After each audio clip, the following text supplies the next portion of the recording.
Hello everyone, I'm Jacob, Community Manager for Paradox Studio Black. Today we're reading the words of Pink Axolotl and taking a look at the design vision for merchants in Silk and Silver.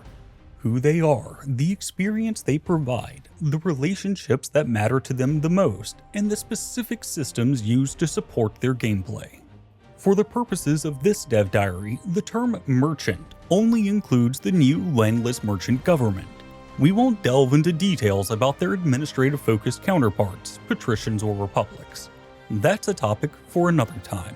Before we begin, let's get an important disclaimer out of the way. We're right in the thick of development for this expansion, and everything you hear is subject to change. By introducing merchants, we have a unique opportunity to provide a new playstyle that covers a previously untapped historical fantasy around trade and wealth-based power dynamics. Fight other merchant families over important trade goods, win the favor of your patron, and most importantly, keep caravans moving. The focus of the merchant experience is that of the family company. This means that we're not creating a peddler fantasy. You have family members and associates, courtiers, working the caravans on behalf of the company. Merchant gameplay is a constant trade-off between gold and prestige. As a merchant, you are highly capable at trade, but constantly hindered by virtue of not being a noble. Throughout this dev diary, you will see this interplay between prestige and gold pervades all mechanics we're introducing for this playstyle.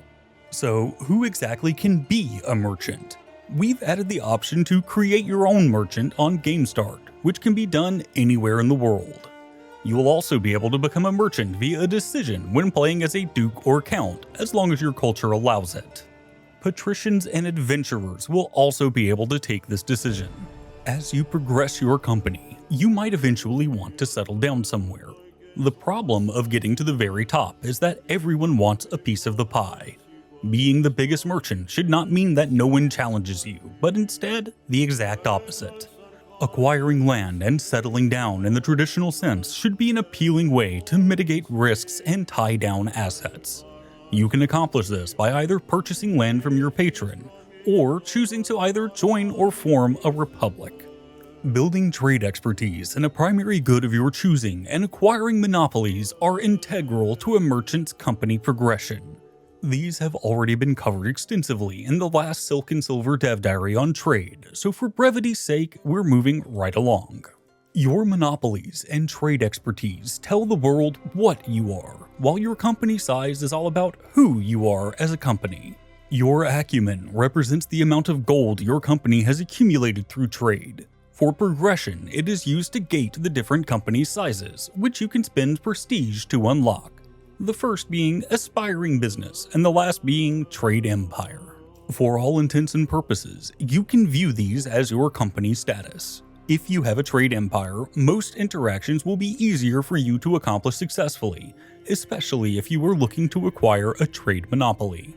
The different size tiers boost a company's competitiveness, which helps handle trade competition. They also unlock merchant charters from increasingly higher tiered characters. Dukes at Tier 2, Kings at Tier 3, and so on.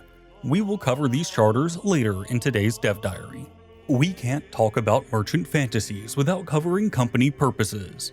Right from the get-go, we knew we wanted to put a lot of emphasis on the role-playing possibilities of playing as a merchant, to fill the day-to-day activities of being the head of a company, so that you're not simply sitting around waiting for the gold to trickle in. This is especially important for balancing against the number-heavy trade feature. Company purposes are different paths to pursue. Will you become a skilled craftsperson, lend gold at exuberant rates, trade in weapons, or reach for distant riches? The different company purposes are reputable, your default starting purpose, increasing family and patron opinion. Artisan, focusing on artifacts and character inspirations. Creditor, lending gold and getting strong hooks. War profiteer, sponsoring wars with either men-at-arms or mercenaries. And Caravaneer, getting strong cultural bonuses and unlocking luxury contracts. You can pursue many of these actions regardless of what purpose you have. We're not limiting the amount of tools you have to engage with while playing as a merchant character. The goal of these purposes is to allow you to be significantly better at a particular playstyle, not limiting you to just one. Similar to landless adventurers, merchants have access to a variety of contracts. The purpose of merchant contracts is primarily to either gain prestige or trade bonuses. When taking on a contract, you will be required to do a bit of legwork to improve the markets along your trade route, traveling far abroad to secure luxury goods, and build your prestige to eventually be able to compete with the bigger traders. As of right now, we have 3 different merchant contract types.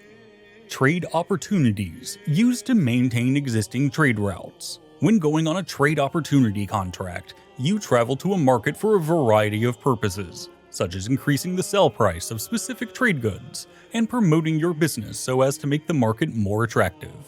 Trade opportunities are also an avenue into fighting competing merchant families in your markets. Unity contracts are urgent situations that require your immediate attention. You must address irregularities in your business dealings or run the risk of losing face. Most often, one of your family members has been accused of misconduct. Can you assuage every party involved? Luxury contracts allow you to undertake expeditions abroad and bring home wealth that significantly bolsters your reputation. But the higher the reward, the higher the risk.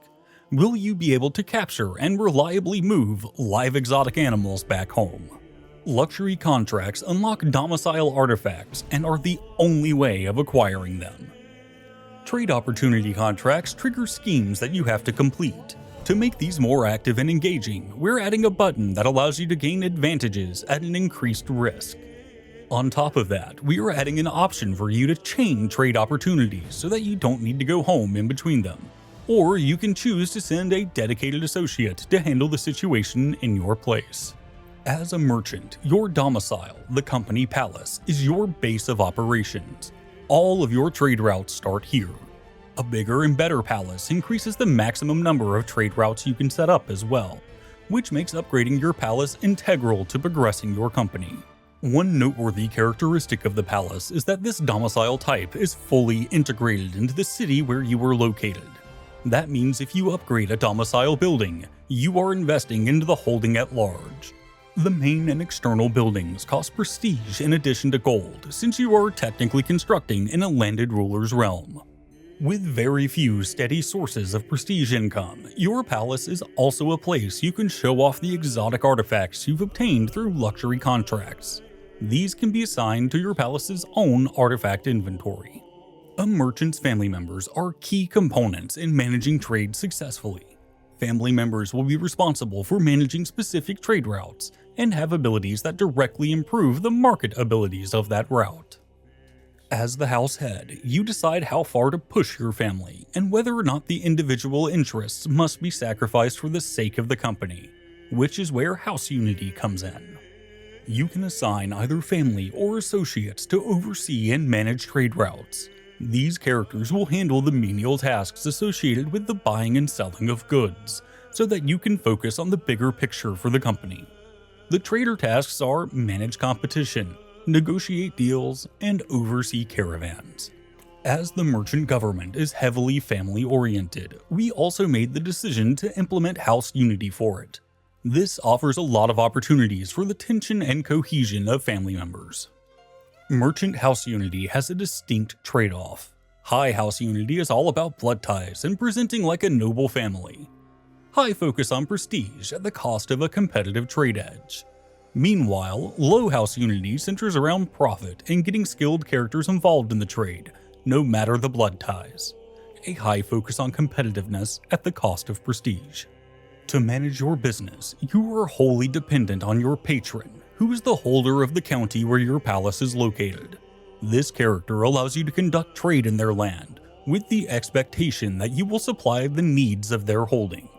The relationship between you is a new tributary type, where you become their beneficiary. You have a special interaction that targets your patron, from which you can ask for a range of favors, including marrying into low nobility. Engaging with your patron is the primary way to spend gold to get prestige. And prestige, as we've said, is how you improve your trade. If you schmooze your patron well enough, you can also request a charter from them. This opens up a whole new level of decisions for you, where you can either use the charter in defiance of your patron to vastly boost your prestige, or reinvest some of your gold into your patron's land to develop buildings and increase prosperity, the latter of which will boost the trade output of your local market. Any patron can only have one active charter at a time, while having a number of beneficiaries vying for it at the same time. Working with or against your patron has its own risks and rewards. Use the charter to support them and you might eventually be rewarded. Use the charter against them and you might eventually be punished, at the risk of imprisonment and the destruction of the charter itself. House relations play an important part in keeping track of a merchant's main competition. As soon as you start creating trade routes, your relationship with merchants in those markets will start to deteriorate. Obtaining a monopoly that another merchant is vying for also deteriorates the relationship. Essentially, if you're competing over the same resources, the relationship between your houses will become increasingly fraught. You can use the charter and trade opportunities to put a real dent in the competitiveness of your competitors, along with all the regular scheming and plotting of the regular Crusader Kings 3 experience. And there you have the merchant experience, one where familial duty is posed against company profit, where a low-born character might hope to rise above their station by building a lasting trade empire. And with that, today's Dev Diary comes to a close. As always, thank you for watching, and if you want to stay up to date with everything Crusader Kings 3, then please like the video and subscribe to the channel.